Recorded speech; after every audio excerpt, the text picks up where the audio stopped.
Bonjour à tous. Alors, les nouveaux paradigmes de l'information. Bon, ça fait plus de 2 décennies maintenant que la révolution numérique bouscule le monde de la presse. Cette révolution a constitué un séisme en fait pour tous les éditeurs. Le journal papier, le print, avec un lectorat vieillissant, a vu ses ventes décliner au profit d'une explosion du lectorat sur Internet, dont on a parlé d'ailleurs précédemment, notamment via les smartphones. Et cette bascule s'est faite dans le sillage de l'essor des grandes plateformes et des réseaux sociaux, comme Google, qui sont devenus en un temps record des acteurs incontournables de cet écosystème. Les journaux, même les plus réticents d'entre eux au départ, ont tous été contraints de se développer sur Internet en déployant des sites, des applications, en embauchant des rédacteurs spécialisés et toute une nouvelle palette de compétences propres qui n'existaient pas auparavant. Mais le numérique a aussi énormément fragilisé l'économie du secteur. Juste quelques chiffres. Au cours de la dernière décennie, la valeur ajoutée de la presse écrite a reculé de 31%, en passant de 5,9 milliards en 2010 à 4,1 milliards en 2021. Et autre chiffre intéressant, les recettes publicitaires, qui s'élèvent aujourd'hui à environ 1,8 milliard d'euros, ont fondu de plus de moitié sur la période. Donc aujourd'hui, la presse est également peut-être à la veille d'une nouvelle révolution avec l'arrivée de l'intelligence artificielle qui pourrait à la fois changer la manière de produire comme de consommer l'information. Alors pour en discuter aujourd'hui, nous avons Pierre Louette, qui est à la tête du groupe Les Échos, Le Parisien, mais qui est par ailleurs aussi ancien patron de l'agence France Presse.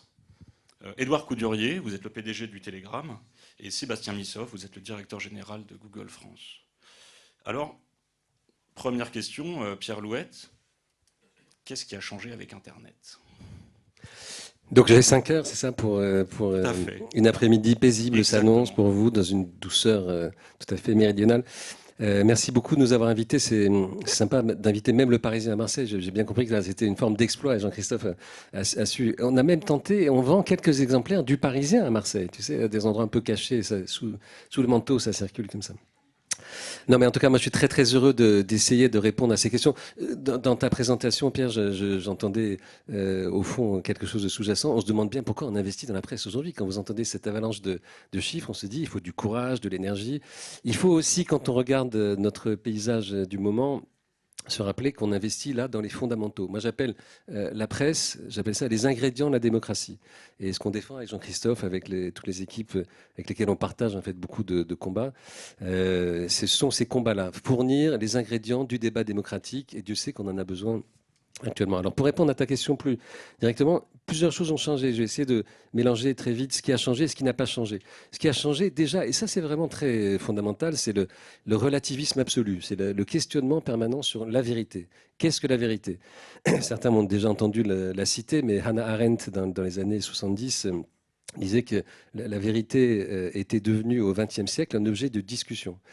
C'était théorique, c'était dans des conférences qu'elle donnait. C'est devenu assez concret. Aujourd'hui, on a vraiment des gens qui sont tenants d'une vision de la Terre qui est plate. On a des gens, et tout ça est entretenu dans bien des endroits, dans les réseaux sociaux, qui ne sont pas exactement Google, hein, dans d'autres nouveaux acteurs de l'économie numérique et entretenu dans différents foyers. Donc, le relativisme est absolu, la vérité est en question. Là aussi, je pense que les journaux, et notamment les journaux d'information politique et générale, ceux qui font profession de fournir ces ingrédients, ils ont une mission clé à remplir. Donc cette mission, elle est déterminante.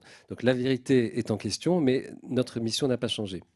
Deuxième chose importante à mes yeux, on est entré dans une véritable économie de la relation. Ça a été mentionné par Philippe tout à l'heure dans son propos. L'économie de la relation, c'est le fait que tout le monde vit dans les abonnements. Alors, il y avait déjà des abonnements papier, mais il y avait beaucoup de ventes en kiosque. Maintenant, on sait très bien que dans la PQN, la presse nationale, c'est 11 à 12% de baisse par an des ventes en kiosque. Hein. Donc, ça fait des années que ça dure. Malheureusement, ce n'est pas une tendance très, très glorieuse. Et il a fallu développer beaucoup d'abonnements numériques.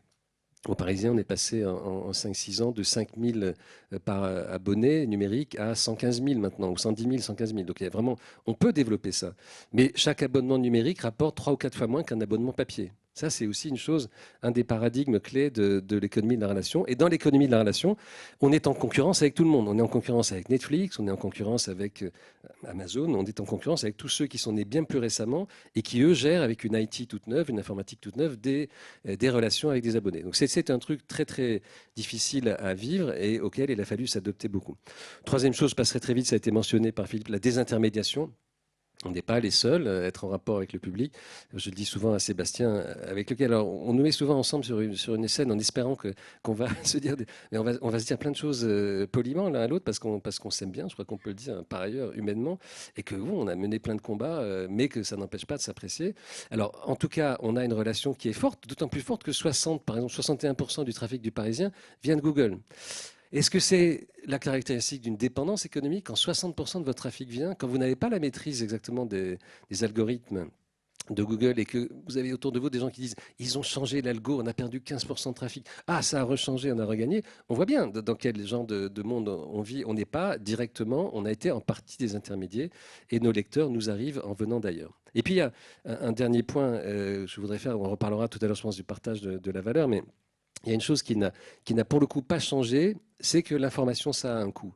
L'information, ça a un coût, et en même temps, on a parfois, je notais ces chiffres-là, on a des gens qui sont très très légers, qui ont énormément d'audience. Je vois Hugo Décrypte, je crois, à 30 millions de vidéonautes sur YouTube. TF1 Info, on a 50 millions. Il doit y avoir 350 journalistes d'un côté et 15 peut-être, je ne sais pas, chez Hugo. Ça veut dire qu'on est en concurrence avec plein de nouveaux acteurs, parfois plus légers, plus habiles, plus agiles. Et là, on se retrouve, nous, à dire, on a cette structure de coût qui reste lourde. Dans le groupe Les Échos Parisiens, grâce au soutien du groupe de Bernard Arnault, clairement, on a encore 750 journalistes. 750 journalistes, ça fait quand même une petite armée. Mais on a en fait la structure de coût de Gutenberg dans l'économie de Zuckerberg. Donc c'est vraiment, on a la structure de coût qui appartient au passé et on est dans cette économie. Zuckerberg est pris comme exemple de Sundar Pichai aussi, et d'autres héros de l'économie numérique. Voilà. Ça ne rime pas. Ça ne rime, mais c'est moins euphonique, c'est ça qui est moins bien. Mais voilà, mais en tout cas c'est un peu ça, si tu voulais une réponse synthétique et rapide, c'est un peu ça les 4 points pour moi importants. Très bien. Édouard Coudurier, je vous donne la parole. Vous avez été avec le Télégramme en fait un des premiers titres de presse à vous développer sur Internet en 96, en 97, avec à l'époque Libération et les DNA, les dernières nouvelles d'Alsace. Alors comment est-ce que vous composez aujourd'hui, plus de 20 ans après, avec cette nouvelle donne et avec quels outils digitaux? Oui, donc je peux vous faire part d'une expérience de quotidien régional. Donc c'est vrai qu'on s'est lancé en avril 96, la fleur au fusil. On s'est dit Internet, voilà, c'est un nouvel horizon. Il y a une diaspora bretonne aussi, donc assez étendue un peu partout dans le monde. Donc on s'est trouvé des lecteurs en Australie, à Honolulu, au Groenland, etc. Donc on trouvait ça magique. Et en plus, ça faisait un peu d'audience. Donc on a commencé comme ça, en faisant du web vraiment une excroissance du print, hein, le journal d'abord. Et puis à 3h du matin, il y avait une équipe qui prenait le relais, qui remoulinait un petit peu les choses. Bon, c'était automatisé, puis on mettait tout le journal sur le web. Évidemment, ça ne fait pas une économie. Surtout qu'au bout de quelques années, on a commencé à se dire il y a peut-être des risques de cannibalisation. Il y en a un qui est payant, l'autre qui était totalement gratuit, etc. Et puis sont arrivés aussi à un moment les moteurs de recherche. Donc, alors à l'époque, il y avait Yahoo, voilà, etc. Et ces moteurs de recherche, finalement, faisaient mieux que nous des choses qu'on faisait comme des annuaires locaux, des recherches. Par exemple, si vous voulez aller à la crêperie à Brest, vous connaître les horaires de la déchetterie, vous les trouvez plutôt mieux sur Google que chez nous. Hélas, ça me fait mal de le dire, mais c'est comme ça, c'est la réalité. Donc malgré tout, il faut faire avec. Donc il y a des choses qu'on a finalement laissées de côté, sauf des choses que l'on a développées plutôt en dehors du Telegram. Donc je pense à Hello Work, qui est aujourd'hui le site numéro 1 en France en emploi et en formation, qui est devenu national, qui était au départ régional, et puis ensuite dont on a fait une plateforme nationale et qui est aujourd'hui le leader national. Mais ça ne règle pas pour autant le problème du Telegram. Et puis, puisque après, reste toute notre économie de diffusion, enfin de production, de diffusion d'informations, etc., qui repose aujourd'hui encore à 80% sur le print, moins de 20% sur le web, et qui en fait a vu arriver aussi, après Google, j'allais dire, il y a eu les moteurs de recherche et il y a eu Google qui a apporté un vrai plus avec des outils très, très performants, etc., qu'on a utilisé bien sûr, mais après avec une notion de partage de revenus, évidemment qui ne nous convient pas. Et puis ensuite sont arrivés les réseaux sociaux qui ont été encore une nouvelle concurrence moi, personnellement, donc je n'avais pas forcément perçu que c'était une concurrence. Je pensais que les réseaux sociaux, c'était un peu pour raconter sa vie à ses copains, mais c'était en fait un peu plus que ça. Donc je suis un peu comme vous, j'ai passé mon temps à me tromper depuis une vingtaine d'années. Et puis voilà, on en est là où on en est aujourd'hui. Alors, vous parlez des outils, etc. Bah oui, au début, on était print first. Le web était quelque chose qu'on faisait en plus, avec une équipe séparée d'ailleurs, avec parce qu'on se disait, sans avoir peur des réactions de la rédaction, on se disait une rédaction c'est lourd à faire bouger, il y a rien de plus conservateur qu'une rédaction. Donc on s'est dit, il vaut mieux faire ça avec une petite équipe de chevaux légers, et puis avançons. Et puis, au bout d'un moment, évidemment, il a fallu changer ça. Et puis aussi, les outils ont changé. Et puis, on est passé au Web First. Et aujourd'hui, c'est même encore plus que le Web First parce que on a une grosse attention à tout ce qui est direct, temps réel, et on est organisé en temporalité, c'est-à-dire qu'on fait du chaud, du tiède et de l'enrichissement, et puis après du froid, ce qui permet de faire des contenus sur du temps long. Donc notre organisation a complètement changé, ça fonctionne, on n'a jamais eu autant d'audience, nos revenus, on les maintient à peu près, mais avec quand même 50% de baisse sur la publicité. Donc ce qu'on a fait, on a fait comme d'autres. On a augmenté sensiblement notre prix de vente pour compenser la baisse du prix de vente. On a fait des économies de productivité, mais reste pour l'avenir vraiment une question existentielle. C'est est-ce qu'on est capable aujourd'hui de passer à un nouveau modèle économique qui aujourd'hui qu'on ne voit pas pour les 20 ans à venir. On résiste et on se dit, en résistant, si on est encore là dans 5 ans, dans 10 ans, dans 20 ans, il y aura des opportunités. Mais bon, pour l'instant, on est quand même dans cette période un peu trouble. Et puis, on se dit que dans le nouveau modèle économique, il doit y avoir, pour une part non nulle, et je me tourne vers vous, pardon, des revenus liés aux droits voisins et aux revenus qui doivent provenir des plateformes qui utilisent nos contenus. Alors, on y viendra précisément juste après, mais Sébastien Missoff, aujourd'hui, les services de Google sont devenus essentiels pour accéder au contenu de la presse écrite. Et je suis bien placé pour le savoir. On a souvent les yeux rivés sur les audiences qu'on réalise via vos plateformes, via Google News. Quels sont les outils que vous avez développés en fait pour à la fois capter ces contenus et générer du trafic vers les sites de presse? Quelle est votre palette de services au fond aujourd'hui? Où en est-on? Vaste sujet. Alors peut-être avant de rentrer directement sur ce point-là, à mon tour, rendre hommage au fait que c'est une chance exceptionnelle de pouvoir avoir ce dialogue, ces échanges, et vous remercier de nous réunir tous pour avoir ce type de dialogue ensemble. Le nom de Google a été évoqué plusieurs fois et je suis ravi d'être dans la pièce. Je suis engagé, veux faire partie de la solution sur ces points-là. On a beaucoup parlé de l'enjeu des usages, on a parlé de la démocratie. Évidemment, cette information est au cœur de la démocratie, de s'assurer qu'on a cette bonne information.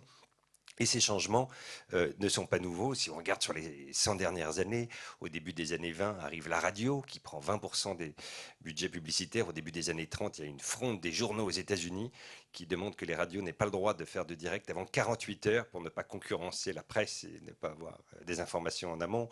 Arrive ensuite la télévision dans les années 50 qui prend presque 40% des budgets publicitaires et arrive Internet. Donc on voit bien sur les 100 dernières années les mutations très significatives qui ont été celles de la presse. Alors ce matin, on a parlé de nuances et peut-être revenir sur ce point-là. On parle d'Internet, on parle de Google, on parle de Facebook, on parle d'un certain nombre d'acteurs. L'enjeu, évidemment, c'est de revenir sur les usages. Il y a deux types d'usages. Il y a des usages où vous allez sur Internet parce que c'est une destination. Vous allez sur l'application du Parisien, de la Tribune. Vous allez directement comme une destination sur ce type de presse. Vous allez sur un réseau social. Vous ouvrez un feed où on vous envoie des informations et vous regardez ce qui vous est envoyé sur un feed. Et on revient évidemment sur votre point, sur le fait que c'est devenu une concurrence par rapport à un certain nombre de titres de presse. Et puis ensuite, il y a Google. Google, c'est vraiment très différent puisque c'est un moteur de recherche et c'est un kiosque numérique géant. Et sur ce kiosque, il y a quelques valeurs qui sont clés et qui sont vraiment les principes sur lesquels on avance et que je veux partager. Le premier, c'est, et ça a été évoqué plusieurs fois, toutes les voix n'ont pas la même importance. Il y a des voix avec des journalistes, avec des titres de presse qui ont une importance toute particulière, ce sont des titres de référence. Et donc, si vous tapez une requête d'actualité, si vous tapez le nom de votre candidat pour les législatives, vous verrez un carrousel avec ces titres de référence, c'est-à-dire des titres de presse locaux, régionaux, nationaux, sur lesquels vous n'aurez que ces résultats-là. Le deuxième point, c'est le choix. On n'est pas là juste pour vous envoyer tel ou tel candidat dans un feed. Vous verrez systématiquement un carrousel avec plusieurs titres de presse pour permettre à chacune, à chacun d'entre nous de avoir un avis. Et puis le troisième point qui est important dans ce kiosque, comme dans la vraie vie, on ne change pas la devanture en fonction de qui passe devant. C'est que si on cherche tous le nom d'un candidat aux élections, on aura les mêmes résultats. Ce ne sont pas des résultats personnalisés. On veut sortir de ces bulles. Donc, apporter cette information. Et c'est en cela que je pense qu'il y a cette complémentarité et le fait que votre succès est particulièrement important, puisque quand on fait ces requêtes sur Google, on a accès à ces carousels sur lesquels on vous met en avant et sur lesquels les utilisateurs peuvent s'informer et avoir accès à l'information, puisqu'évidemment, ce n'est pas une destination. On apporte, pour vous donner des ordres de grandeur, plus de 8 milliards de visiteurs au titre de presse. C'était le chiffre qu'évoquait Pierre, plus de 60%. Et ce n'est pas sur tout le trafic, c'est vraiment sur Internet, en dehors des applications, en dehors des abonnements, sur lesquels il y a un lien direct. Et donc, apporter ensuite ce trafic aux utilisateurs. Donc ça, c'est le travail. Et donc, pour répondre à votre question, c'est évidemment tous les outils que vous ne voyez pas, mais qui fait qu'en un dixième de seconde, quand vous posez une question sur Google, on a ces outils qui nous permettent d'identifier est-ce que vous voulez juste une information, à quelle heure est ouvert un restaurant à Brest, ou sur lequel il y aura une seule information, ou en un dixième de seconde, dire c'est une requête d'information, et là il faut apporter ce carrousel et cette variété d'informations. Donc c'est tous ces outils qui nous permettent de délivrer ces éléments. Et puis il y avait une deuxième question autour du financement. On a parlé plusieurs fois du sujet des droits voisins. On a une excellente introduction tout à l'heure sur ces enjeux-là. Mais je crois que je peux revenir dessus juste après. Précisément, on va y arriver. Pierre Louette, vous me disiez en amont de cette conférence, vous critiquez le fait que 50% des revenus publicitaires sont allés vers les GAFAM en 10 ans. Que pensez-vous de l'actuel partage de la valeur aujourd'hui avec les géants du net, Google et les autres? Il y a eu le droit voisin depuis 2019, je crois. Est-ce que vous en êtes satisfait? Où en est-on? Le chiffre exactement, c'est 50% des revenus de la presse. La presse a perdu 50% de ses revenus en 10 ans. Effectivement, on pense qu'ils sont allés plutôt vers les Google et Facebook Meta, puisque la télévision n'a pas tellement baissé, la radio très légèrement. Voilà, donc il y a eu vraiment un transfert qui s'est opéré, mais c'est aussi, ça a été mentionné, un transfert d'attention, d'audience, de temps passé. Bon, voilà, mais disons qu'on a vécu une chose que très peu d'industries vivent. Enfin, il y a des industries dans lesquelles il y a des cycles assez spectaculaires, mais là, bon, on perd la moitié de ses revenus publicitaires en 10 ans. Heureusement, on a pu s'accrocher sur les abonnements numériques et aujourd'hui, par exemple, Le Parisien va avoir sa 3e année de hausse consécutive de la diffusion globale entre le papier et le numérique. Les Échos en est à la 14e année consécutive. Donc la diffusion augmente. Ça, c'est quand même important. Le nombre de personnes qui nous voient, qui nous lisent, augmente. Les batailles du partage de la valeur. Alors moi, actuellement, j'ai en tête un peu cette formule-là. Vous avez aimé les droits voisins, vous allez aimer les batailles du partage de la valeur dans l'IA. Mais des premiers entretiens avec certains interlocuteurs me laissent penser que peut-être il y a aussi une progression de tous, hein, des familles de la presse aussi. On a démarré quand même pas mal billes en tête. Moi, c'est vrai que la première fois que j'ai dû me confronter à ces sujets, c'est quand j'étais PDG de l'AFP, effectivement. Et voilà, nos contenus de l'AFP étaient utilisés sans être rémunérés. On s'était vu avec monsieur, d'ailleurs, à l'époque. Voilà, on a fini par trouver un accord de rémunération de ces contenus. Dans les droits voisins, ça a été compliqué, mais il faut dire aussi très simplement aujourd'hui que Google paye pour les droits voisins. Aujourd'hui, on a signé un accord. Meta également, même si Meta est en train de supprimer l'un des principaux supports de rémunération qui était Facebook News, devenu, je ne sais pas si ça s'appelait Meta News. Bon. C'est bizarre parce qu'on trouve un accord pour rémunérer des droits, puis on supprime l'assiette de ces droits. Donc évidemment, ça va plutôt tendance à faire baisser la rémunération que la faire augmenter. Et Google a plutôt été, je dirais, en tête de classe, si je me permets ce petit bulletin un instant. Pour toi, je sais que tu seras sensible d'ailleurs à cette distinction. C'est la période, le mois de juin. Oui, ta maman aussi. Enfin, je pense. Merci.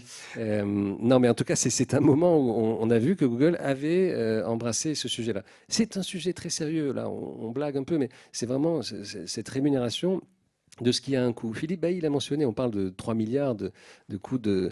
Moi, j'avais en tête les chiffres pour le Parisien, on n'est pas loin de 45 millions d'euros de coût de la rédaction, enfin, 35, je crois, aux Échos. Enfin, ça fait beaucoup de dizaines de millions pour payer des journalistes formés, pour collecter, traiter, analyser. Enfin, voilà, ce travail-là, ce travail démocratique, il a un coût. Face à l'IA, quel est l'enjeu? Et je suis vraiment aujourd'hui dans une posture d'ouverture, de discussion et d'ouverture de toutes les possibilités devant lesquelles on peut se trouver. On constate qu'il y a eu plusieurs périodes déjà, toute une période dans laquelle des moteurs ont, toujours en bon français, scrapé, crawlé, collecté toutes les données des journaux. On n'en était pas très conscient. Bon, donc on n'a rien dit et ça se passait. Depuis un moment, il y a eu mise en place de disclaimers, de messages indiquant on ne veut pas que ce soit collecté. En tout cas, si c'est collecté, il faudra nous rémunérer pour ça. Donc là, on est entré dans une nouvelle phase. C'est toujours la question de savoir comment seront rémunérés ces ingrédients dont je parlais tout à l'heure. Alors ensuite, il y a plusieurs types d'acteurs. Il y a des acteurs qui vont dire on va tout collecter, avoir cette espèce d'échange conversationnel qu'est l'IA. Ce ne sont plus des mots-clés, c'est une conversation qu'on mène, il y a une réponse littéraire écrite qui vous est produite, et certains, et pas tous, citeront leurs sources. C'est comme si, dans une édition, par exemple, de la Pléiade, il n'y avait pas de note en bas de page. Et voilà, c'est ça. Il n'y a pas de note. Tous les scientifiques qui ont contribué à l'enrichissement de la préface, par exemple, ne seraient pas cités. Tous les professeurs de littérature, en espèce, ne seraient pas mentionnés.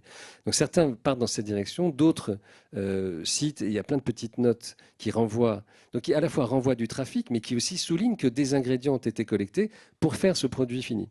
Comment se passera la rémunération de ces ingrédients? Voilà, pour moi, c'est vraiment la question clé qui se pose à nous. J'ai en tête un exemple qui est celui du monde de la musique. Alors c'est un peu différent, c'est assez différent à certains points de vue.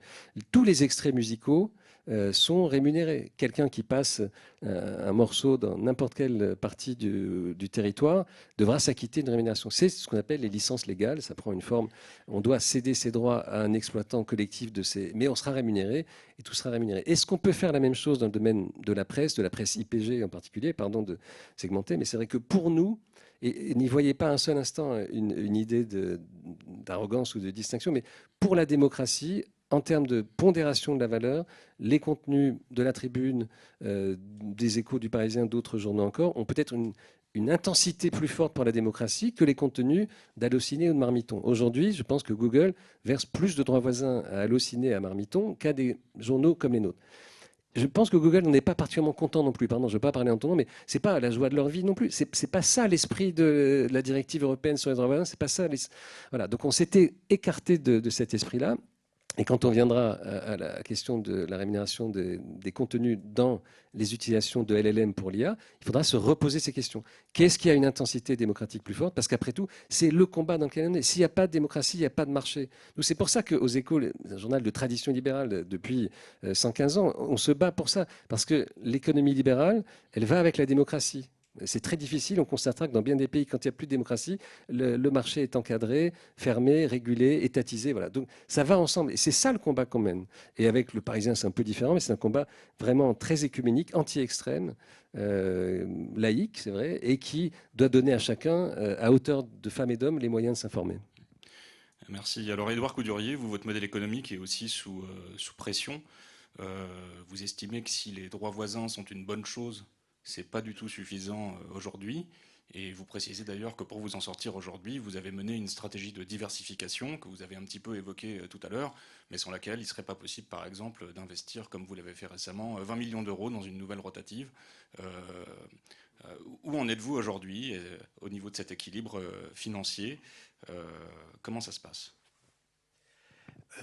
Oui, alors la diversification, c'est une logique économique d'une entreprise qui cherche à varier ses contenus pour se développer, pour préserver ses marges, etc. Donc effectivement, on a pas mal diversifié et donc on a plus de revenus et largement plus liés à la diversification qu'au Telegram. Cela dit, le Telegram est toujours rentable. Et dans notre idée, il doit le rester. Et donc la problématique, le lien, en tout cas ce qui concerne la réunion d'aujourd'hui, c'est surtout de dire comment le journal et comment un média qui a une importance démocratique comme l'a rappelé Pierre Louette, comment on peut continuer dans les décennies à venir à le développer et à le faire exister. Moi, j'imagine pas la Bretagne sans le Télégramme. Alors en plus, les Bretons, ils sont gâtés, ils ont deux journaux, ils ont Ouest France et le Télégramme. C'est la seule région en France où aujourd'hui il y a toujours deux journaux. Mais Paris est peut-être un cas un peu différent. Mais par contre, et Marseille, pardon, j'oublie Marseille. Mais bon, Et donc, ce que je veux dire, c'est que il faut que le télégramme, la marque du journal et ses lecteurs se subsistent. Donc il y a une question effectivement de rémunération, de juste rémunération de nos contenus. Donc que ces contenus soient utilisés, même si c'est pour apporter des services excellents, que ces contenus soient utilisés par des plateformes, par des moteurs de recherche ou par des réseaux sociaux. Il faut que ces contenus soient justement rémunérés. Aujourd'hui, on estime effectivement qu'ils ne le sont pas. Donc il y a une discussion, une négociation ou de nouvelles négociations à venir et il faudra y arriver. Il faut aussi que la réglementation s'adapte. Et puis après, je trouve que l'autre grosse crainte que nous avons, ça a été évoqué dans les interventions ce matin, c'est le fait qu'une bonne partie des Français, des jeunes Français, ne lisent plus la presse et donc s'informent plus ou moins par les réseaux sociaux, mais où là, ils sont complètement dépendants d'algorithmes et puis d'un certain nombre de techniques addictives, mais qui ne ressemblent en rien à de l'information. Donc pour moi, c'est presque ça le problème le plus grave pour la démocratie. Oui, il faut financer la presse parce que sinon la presse va disparaître. Il faut que les réglementations évoluent, il faut que les rémunérations de nos contenus évoluent. Et puis, il faut aussi réussir à aborder un peu les réseaux sociaux. Il y a aussi une distinction à faire entre les médias gratuits et les médias payants. Parce que finalement, quand on parle de télévision, de BFM, d'M6, etc., ce sont des médias gratuits qui vivent par la publicité. Donc, finalement, on fait de l'audience et puis on la rémunère par la publicité. Les médias payants, comme le sont la plupart des publications de presse, même sur Internet, c'est des publications qui vivent donc par la vente et par l'abonnement. Et la vente, aujourd'hui, les abonnements de presse papier, c'est minimum 450, voire 500 euros, voire plus, par an. Et donc aujourd'hui, quel est le jeune de 30 ans qui va dépenser cet argent dans une publication? Je pense qu'il y en a très peu. Puis en plus, on est en concurrence là avec Netflix et les autres produits culturels proposés par abonnement. Donc voilà, ces différents problèmes doivent être traités. Alors Sébastien Missoff, vous voyez que les éditeurs de presse sont plutôt globalement mécontents, en tout cas des revenus qui tirent aujourd'hui des droits voisins. Pourtant, vous êtes quand même probablement l'acteur le plus avancé en la matière. Je crois que vous avez passé 400 accords rien qu'en France aujourd'hui. Tous estiment qu'en tout cas, il faut aller au-delà. Cette rémunération n'est pas suffisante. Il y a aussi la problématique qui vient d'être évoquée de certains sites qui ne sont pas des sites d'information générale, qui bénéficient aussi finalement d'une rémunération, et ça peut poser aussi question.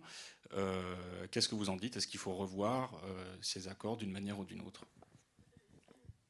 Alors, le problème qu'on essaie de résoudre est évidemment comment contribuer à assurer un financement pérenne dans les années qui viennent pour l'information et pour la presse en particulier, qui est de ce dont on parle. Donc il y a plusieurs briques. Il y a une première brique qui est la régulation dans le cadre des droits voisins. À partir du moment où c'est un droit, c'est une loi, la question ne se pose pas. Et j'entends en effet la contrariété qu'on paye depuis 2019. Il y a eu des montants rétroactifs qui ont été réglés de la part de Google, mais que pour beaucoup d'acteurs, on est 5 ans après la mise en place et il n'y a toujours pas eu de règlement. Donc c'est la première inquiétude. Et la deuxième, c'est de définir, Pierre l'évoquait en effet, pour qui s'adresse, le problème qu'on a essayé de résoudre, de ce qu'on avait compris au départ, était en effet de contribuer au financement sur l'information. Et puis peu à peu, on a élargi ça à un certain nombre d'autres acteurs avec des définitions qui bougent régulièrement et qui rend les choses particulièrement compliquées pour nous aujourd'hui. Et donc cette définition plus claire autour de l'information de la presse générale, évidemment, a une valeur et contribue dans le cadre de la discussion d'aujourd'hui. Au-delà de cet élément, il y a plusieurs briques qui sont importantes. La première, c'est évidemment les abonnements qui sont développés et qui sont particulièrement importants. On y a contribué, on a développé des outils pour enlever les frictions avec ces outils qu'on appelle Subscribe with Google. Vous avez peut-être vu ça, mais c'est un certain nombre d'étapes, quelquefois, qui sont un frein à s'abonner à des titres de presse sur lesquels on a travaillé, on a mis en place des moyens pour contribuer. Et puis, Philippe Mabille est sûrement là pour produit qui lui tient à cœur, qui est Showcase, sur le fait que Google achète avec des licences des articles payants qui sont mis en ligne sur Google News, qui permet à un certain nombre de lecteurs d'être exposés à des articles de titres de presse sans avoir abonné, et peu à peu découvre ces quelques articles que Google donc, achète à travers ses licences et permet à des utilisateurs d'avancer. Donc, qui donne la main aux éditeurs surtout aussi. Pardon ? Et qui donne la main aux éditeurs avec Showcase. Oui, qui sont pour les éditeurs. Et puis le troisième sujet qui avait été évoqué, c'est tout le travail qu'on fait autour de la publicité, de la monétisation des contenus d'information qui sont là. On est dans un moment où ici, avec énormément de questions sur la fin des cookies tiers, sur ce travail de monétisation, sur lequel on s'engage pour s'assurer que ces revenus publicitaires, qui certes ont diminué dans l'ensemble, continuent à être une part importante du financement. Alors un dernier tour de table, il nous reste peu de temps, mais chacun d'entre vous, en 1 minute, j'aimerais quand même que vous nous disiez un mot de l'arrivée de l'intelligence artificielle, de ce que ça va changer dans peut-être la production et la consommation des contenus de presse. Et est-ce que derrière, Pierre, vous avez commencé à l'évoquer tout à l'heure, mais et qu'est-ce que ça peut changer, en tout cas dans les relations économiques et dans le partage de la valeur entre les éditeurs et les plateformes numériques? Je ne sais pas ce que ça peut changer à terme. Je sais que le problème que ça pose, la question qui est posée, j'ai essayé de la décrire tout à l'heure, c'est que c'est l'occasion de rediscuter de la façon dont chacun bénéficiera d'une production qui a un coût, on l'a mentionné, qui a une éthique, une tradition, et qui sert une cause plus grande que son activité économique propre. C'est une cause du lien. Je prends souvent cet exemple. Il y a une étude américaine qui montre que là où les journaux locaux américains disparaissent, la propension à voter disparaît. Les gens n'ayant plus de journal local disent je n'appartiens pas vraiment au monde, enfin, c'est trop compliqué, c'est trop loin, et donc ne votent pas. On sait, encore une fois, dans cette période française particulièrement, à quel point c'est important d'être un citoyen actif. Périclès disait qu'un citoyen qui ne vote pas n'est pas juste un mauvais citoyen, c'est un citoyen inutile. Donc il faut quand même se dire, la démocratie, on a la chance de l'avoir, il faut la faire vivre, voter comme on veut voter, mais en tout cas participer. Donc l'IA va reposer ces questions-là de façon assez aiguë. On ne peut pas imaginer que de nouveaux empires prospèrent sur des ingrédients fournis par d'autres, avec ce côté je monétise quelque chose que je n'ai pas acheté. Ça ne peut pas être extrêmement durable. Okay. Édouard Coudurier. Oui, alors sur l'IA, il faut peut-être distinguer finalement l'IA en tant qu'outil technique qui permet déjà de faire des choses en interne. Je pense que les uns et les autres l'utiliseront pour améliorer des articles. Pour nous, on l'utilise aussi pour faire des emails, par exemple de réponses à des lecteurs. Dans l'emploi, ça sert à faire matcher les candidatures et les recrutements, etc. Donc ça, j'ai envie de dire, j'espère qu'il y a beaucoup de progrès à attendre et des gains de productivité, notamment. Après, c'est ce qu'a dit Pierre. Le risque de l'IA, c'est le risque et l'opportunité peut-être de rediscuter, et avec risque aussi que finalement nos contenus disparaissent dans des algorithmes, dans une vision peut-être aussi assez éloignée de ce que sont nos médias, notre langue, notre pensée, la pensée française. Voilà, pour reprendre aussi Hannah Arendt, elle disait que du vide de la pensée se nourrit le mal, et donc c'est un petit peu ça aujourd'hui qui se passe par les réseaux sociaux. Il y a un vide sidéral et qui fait que les gens sont amenés à raisonner de façon complètement délirante. Et si nous ne sommes plus en mesure de maintenir à travers nos contenus ce qui a été bâti au cours de plusieurs siècles de réflexion, d'avancée de nos penseurs, il y a un très grand risque pour la démocratie au niveau national et au niveau local également. Sébastien, qu'est-ce que vous pensez justement de ces inquiétudes et quels outils, brièvement, mais vous êtes en train de développer concernant l'intelligence artificielle ? Je vais pas accès à de l'intelligence artificielle pour parler encore plus rapidement et avoir une synthèse de ce que j'aurais aimé vous dire. Je pense plusieurs éléments. Le premier, dont on a beaucoup parlé, mais qui est cette dimension de contrôle, c'est tellement important. C'est vraiment cet Internet-là où les utilisateurs ont le choix. Ce n'est pas des algorithmes qui prennent des décisions. Vous allez d'un point à un autre sur Google Maps, on vous propose plusieurs routes. Vous avez les choix. De la même façon, pour les éditeurs de presse aujourd'hui, ils ont le choix si leur contenu va être utilisé ou non sur des modèles de data mining. Mais donc cette dimension de choix est clé sur le chapitre qui est en train de s'ouvrir et qui est important. Je pense que l'intelligence artificielle est une opportunité extraordinaire qu'on voit en ce moment. C'est d'abord une opportunité en termes de productivité, d'accompagner les journalistes dans leur vie quotidienne. C'est d'utiliser des nouveaux moteurs de recherche pour aller chercher des photos, pas uniquement en utilisant les métadonnées, mais en posant des questions de façon très simple pour aller chercher des meilleures photos qui vont contribuer à la visibilité des articles, au rayonnement des titres de presse. C'est sur la productivité sur des textes. J'évoquais tout à l'heure des outils comme Notebook-LM vous permettent de faire des synthèses de textes très compliqués qui permettent de donner des clés et d'avancer, et qui est un point particulièrement important. Et ensuite, rappeler, enfin, sur la notion de choix, c'est qu'il n'est pas question d'intelligence artificielle qui vienne remplacer. Je pense qu'elle vient vraiment enrichir l'expérience. On a lancé quelques expériences depuis quelques mois aux États-Unis, on peut le voir. Mais qui viennent enrichir. On rencontrait tout à l'heure Jean-Hervé Lorenzi.